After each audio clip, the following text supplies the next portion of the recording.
The Cal 8207 AM. At 2:07 in the morning my phone rang. It was my son Daniel. I almost ignored it. Daniel never called me that late unless something was seriously wrong. When I answered, I heard nothing for 3 seconds. Then his voice came through, barely above a whisper. "Dad, don't come home." I sat straight up in bed. "What? Daniel, where are you?" "At the house." My stomach tightened. The house. I had been staying there for the past week while my own home was being repaired after a water leak. My suitcase was still sitting in the guest room. My clothes were in the closet. That wasn't just Daniel and Melissa's house. For the moment, it was my home too. "Daniel, what happened?" He breathed heavily into the phone. Then he whispered, "Dad, whatever you hear next, don't believe it." A loud crash came from somewhere behind him. "Daniel?" There was a woman's scream. "Melissa." "Daniel." Her voice was so terrified that I was already reaching for my keys. "Put Melissa on the phone," I shouted. Daniel didn't answer. I heard hurried footsteps, then another crash, and Melissa screamed again. This time, it sounded like she was right beside him. "Dad," Daniel whispered, "don't come here." The call went dead. I stood in the middle of my bedroom, keys in one hand and my phone in the other. Every instinct told me to drive straight there, but Daniel had told me not to come home, and Melissa had screamed. If someone was inside that house waiting for me, rushing there could put all three of us in even greater danger. My thumb hovered over 911. Before I pressed call, my phone buzzed. A text from Daniel's number. "Don't call police." I froze. Daniel knew I was about to do exactly that. But how? Then another message appeared. "He warned you too late." My blood ran cold. I started typing a reply when I noticed something else. 3 days earlier, Daniel had asked me a strange question. He'd stood in the kitchen, looking toward the basement door, and asked whether I still had the original documents from my father's estate. At the time, I'd laughed and told him they were probably buried somewhere in storage. Daniel hadn't laughed. He'd simply said, "If you find them, Dad, don't show anyone." Now I understood why that moment had felt so strange. My phone rang again. "Melissa." I answered immediately. For several seconds, there was only silence. Then I heard her breathing. "Melissa, are you okay?" Her voice finally came through as a whisper. "Your son isn't the person you need to be afraid of." The line went dead. I stared at the phone. Then I looked at my keys. Whatever was happening inside that house wasn't just about Daniel and Melissa. Someone had been looking for something. And judging by that strange question Daniel had asked me, I might have had it all along. The box in the basement. I didn't drive to Daniel's house immediately. For several minutes, I sat in my car outside my garage, staring at the keys in my hand. Every part of me wanted to go there. Melissa had screamed. My son had warned me not to come. And now someone had texted me from Daniel's phone.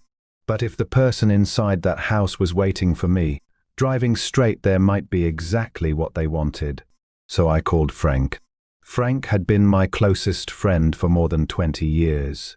Years ago, when my wife died, he was the one who sat beside me at the hospital until morning. He had also spent most of his career as a detective. When I finished explaining what had happened, he didn't interrupt.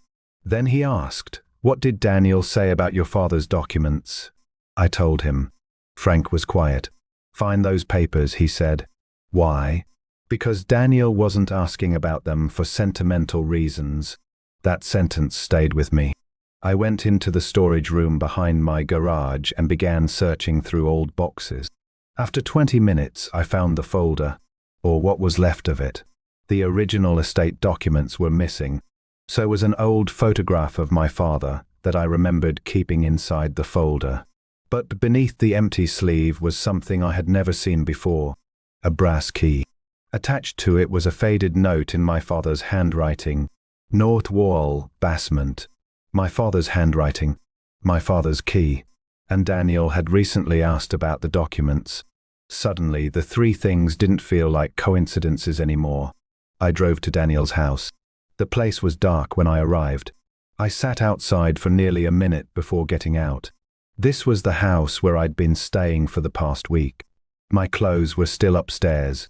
My medication was on the bathroom counter. My coffee mug was probably still beside the kitchen sink. Yet now I was standing outside like a stranger afraid to go in. I used my spare key. The house was silent. No broken windows. No overturned furniture. Nothing that looked like the scene Melissa's screams had made me imagine. Then I saw the basement door. It was open.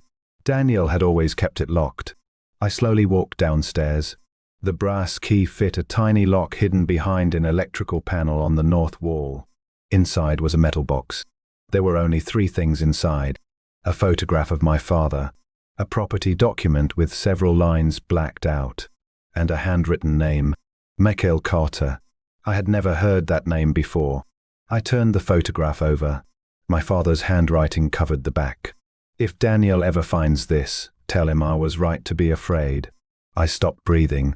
Daniel had already found this, and whatever he'd discovered had frightened him enough to warn me.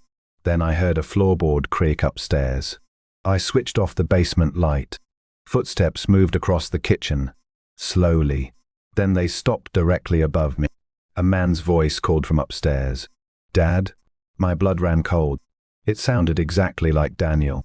But Daniel had called me from this house less than an hour ago, and his voice had sounded terrified. The man upstairs spoke again. "Dad, I know you're down there." I gripped the metal box. Then his voice changed, just slightly.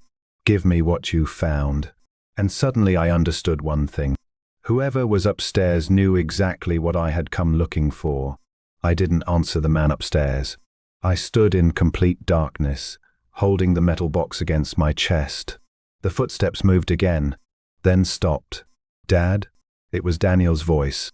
But something was wrong. Daniel always called me Dad. This voice sounded like someone pretending to be him. I slowly backed toward the far corner of the basement. Then I heard the basement door open. A shadow appeared at the top of the stairs. I held my breath. The man took one step down, then another. I couldn't see his face, but I saw something in his hand. A flashlight. He stopped halfway down the stairs. "Mr. Carter?" I froze. He knew my name. Then, without warning, his phone rang. He answered it. "Yeah." A pause. Then he said, "No, the box isn't here." My heart started pounding. He was lying. He knew I had it. I waited until he turned toward the wall, then slipped through the small storage door behind me. It led into the laundry room. From there, I quietly escaped through the back door. I didn't stop until I reached my car. My hands were shaking so badly I could barely unlock it. I called Frank. He answered immediately. "Tell me you're not at the house." I was. Silence. "Frank, who is Michael Carter?" There was a long pause. Then he said something that made my stomach drop. "Where did you hear that name?" "In my father's documents." Frank exhaled slowly. "Your father knew him." "Knew him how?" "I don't know the whole story, but I remember the name from an old case." "What case?" Frank hesitated. "A property fraud investigation." I looked back toward Daniel's dark house. Was my father involved? Not as a suspect. Then what? He was a witness. My throat tightened. A witness to what? Frank didn't answer immediately.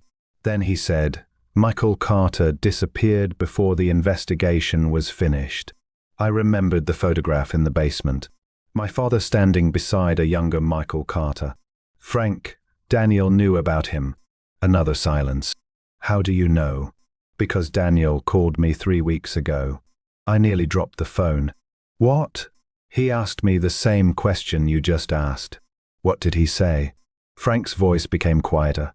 "He said he'd found proof that Michael Carter wasn't dead." I stared through the windshield. 3 weeks ago. That was when Daniel had started acting differently. That was when he stopped letting me near the basement. That was when Melissa started looking over her shoulder whenever someone knocked on the door. Then I remembered her words. "Your son isn't the person you need to be afraid of." I suddenly realized something. She hadn't said Daniel was innocent. She'd said he wasn't the person I needed to fear. "Frank," I whispered. "Yeah? Where did Daniel say he found the proof?" Frank didn't answer. Instead, I heard him inhale sharply. Then he said, "He told me it was inside your house." My heart stopped. My house? The one you thought was being repaired. I looked toward the road, and for the first time, I wondered whether the water leak that forced me to leave my house a week ago had really been an accident. Because if it wasn't, someone had gotten me out of my own home on purpose, and they had been searching for something long before Daniel ever made that phone call. What Daniel found. I drove straight to Frank's house. I needed answers. When I arrived, he was already waiting at the door. I placed the metal box on his kitchen table. Before you say anything, I told him, the original estate documents are still missing. Frank nodded. I know. The papers in this box were only copies. He opened the box carefully. Then your father wanted someone to find these. I looked at him. Who? Frank pulled out the photograph. That's what we're going to figure out. He turned it over and read my father's handwriting again. If Daniel ever finds this, tell him I was right to be afraid. Why would my father mention Daniel? I asked. Frank didn't answer. Instead, he reached into a drawer and pulled out a folder. Daniel gave me this 3 weeks ago. My hands went cold. Inside were photographs of old property records. At the bottom of one page was a name, Michael Carter. But this wasn't just another document with his name on it. It was a property transfer involving my father, and the address was my house. I stared at it. When was this? 31 years ago. That doesn't make sense. My father owned that house. Frank pointed to a handwritten notation beside Michael's name.